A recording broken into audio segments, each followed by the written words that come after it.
Hi everyone, this is Zay from Zay's Pets. So, nag-failed nga pala yung first attempt kong mag-breed ng beta.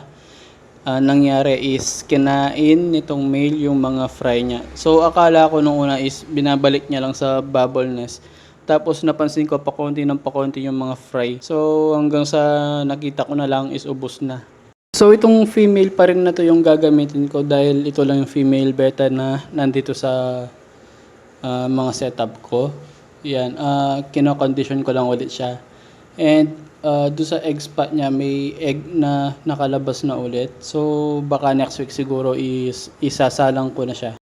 So ito naman yung i-prepare ko sa kanya itong isang male na nasa setup ko rin. Yan, medyo matapang to pero susubukan kong i-breed silang dalawa.